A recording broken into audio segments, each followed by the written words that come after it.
हर हर महादेव दोस्तों।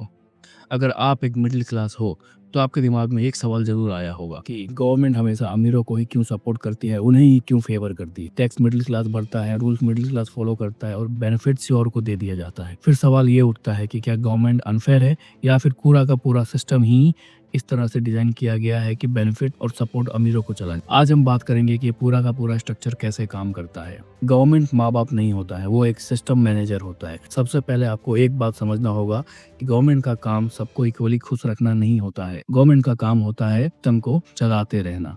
सिस्टम चलते रहना चाहिए और सिस्टम चलाने के लिए चाहिए पैसा, जॉब, स्टेबिलिटी और ग्रोथ। ये सभी चीजें बड़ी मात्रा में बड़े स्केल पे एक आम आदमी से नहीं आती। ये सब चीजें आती हैं एक लार्ज बिजनेस से, कॉर्पोरेट सेक्टर से, इंडस्ट्रीज से, कैपिटल होल्डर्स से। इसलिए गवर्नमेंट का जो नेचुरल झुकाव होता है वो उन्हीं की तरफ ज्यादा होता है, जहाँ पावर और पैसा एक साथ आके कंसंट्रेट हो जाते हैं। ये एक पर्सनल गेम नहीं होता, ये एक स्ट्रक्चरल गेम होता है। रिच लोग जो होते हैं वो बोर्ड से ज़्यादा कैपिटल को कंट्रोल करते हैं। वही एक मिडिल क्लास बोर्ड देता है, टैक्स भरता है और कंप्लेन करता है। ठीक उसके उल्टा अमीर क्या करता है? जॉब क्रिएट करता है, इन्वेस्टमेंट को मूव कर देता है, मार्केट अफेक्ट कर देता है।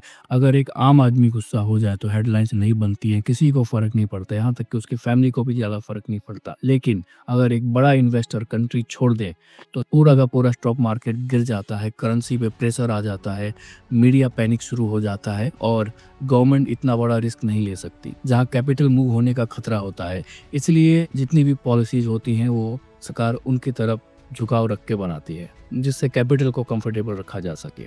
आपको एक और सबसे बड़ा सच समझना चाहिए कि जो लोग टेबल पे नहीं बैठे होते हैं, अंदर रूम में नहीं बैठे होते हैं, फिर भी पॉलिसीज उनके अकॉर्डिंगली डिजाइन हो जाती हैं। और ये लोग होते हैं बड़े बड़े corporates.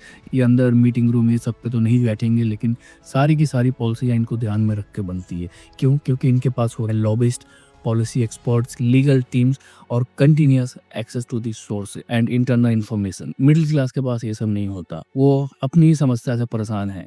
Office timing, EMI, weekend का थकान। इसलिए अमीर और गरीब में आवाज का इम्बैलेंस होता है। गवर्नमेंट अमीरों को ज्यादा सुन रहा होता है क्योंकि वो ज्यादा ऑर्गेनाइज होते हैं, ज्यादा प्रिपेयर्ड हो, ज्यादा परसिस्टेंट होते हैं। और जो टैक्स सिस्टम है वो मिडिल क्लास को ज़्यादा आसान टारगेट बना देता है। सच यह है कि गरीब लोग ज़्यादा टैक्स नहीं देते क्योंकि उनकी इनकम थ्रेशोल्ड से नीचे होती है। रिच लोग टैक्स प्लान कर लेते हैं क्योंकि उनके पास सारे के सारे सुविधाएं उनके पास अवेलेबल होती हैं टैक्स से बचने के लिए। वहीं मिडिल क्लास की सैलरी आई नहीं कि टैक्स पहले कट जाता है। उन्हें नेगोशिएशन का समय नहीं मिलता, प्लानिंग का समय नहीं मिलता, फ्लेक्सिबिलिटी का समय नहीं मिलता, सीधा टैक्स कट। इसलिए इसलिए हर मिडिल क्लास को लगता है कि हम ही सिस्टम चला रहे हैं, लेकिन उनका ऐसा सोचना भी गलत नहीं है। अगर आप दूसरी तरफ से देखिए, जो मिडिल क्लास होता है वो सिस्टम का सबसे डिसिप्लिन्ड और साइलेंट कंट्रीब्यूटर होता है। वेलफेयर स्कीम्स वोट लाती हैं और ग्रोथ स्कीम पावर।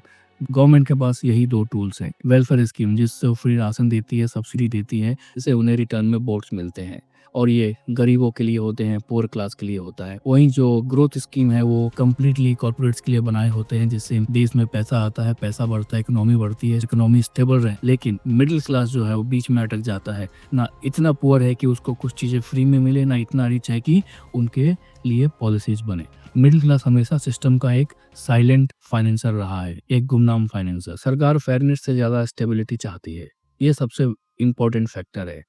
किसी भी देश के गवर्नमेंट का सबसे बड़ा डर ये होता है कि इकोनॉमी कोलैप्स ना हो जाए, जॉब लॉसेस ना हो जाए, कैपिटल फ्लाइट ना हो जाए, किसी और कंट्री में ना चले जाएं, सोशल अनरेस्ट ना आ जाए। और अगर अमीर लोग अनकंफर्टेबल हो जाएं, गुस्सा हो जाए, उन्हें अगर चीज़ें अच्छी नहीं लगी, अगर उन्हें देश की चीज़ें अच्छी नहीं लगती हैं, तो फिर वो एग्जिट प्लान ले लेते हैं। पूरा का पूरा रिसोर्सेज, पूरा फंड, पूरा का पूरा कॉर्पस लेके किसी और देश में मूव हो जाते हैं और ये किसी भी सिस्टम के लिए एक सबसे बड़ा खतरा है। इसीलिए गवर्नमेंट हमेशा उनके साथ रिस्क नहीं लेती है। फेयरनेस एक इमोशनल कंसेप्ट है, वहीं स्टेबिलिटी एक पॉलिटिकल नेसेसिटी है। हर अनफेयर लगने वाली पॉलिसी के पीछे एक ही बड़ा सवाल होता है, इससे सिस्टम स्टेबल रहेगा या नहीं। गवर्नमेंट अमीरों को इसलिए फेवर नहीं करती क्योंकि वो बेटर लोग होते हैं।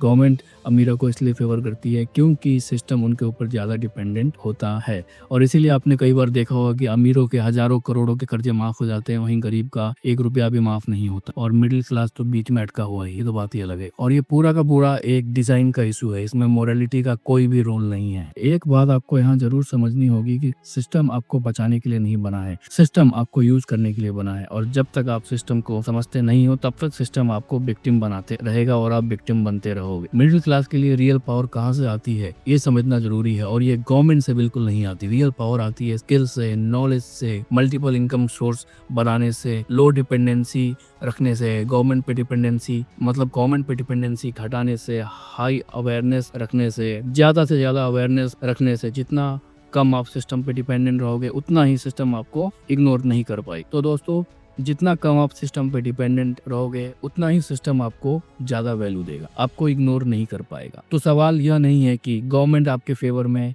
क्यों नहीं है, सवाल यह है कि आपने अपनी ज़िंदगी को इतना डिपेंडेंट बना लिया है कि किसी भी प्रकार का डिसीजन जो सरकार ने लिया है वो आपका फ्यूचर हिला जाता है। जिस दिन सिस्टम को समझ जाओगे तो सिस्टम से नफरत नहीं करोगे, और जब नफरत कम हो जाती है तब क्लैरिटी आती है, और जब क्लैरिटी के बाद विजन आता है, और विजन के बाद चॉइसेस आते हैं, और जिसके पास चॉइसेस है वही राजा है।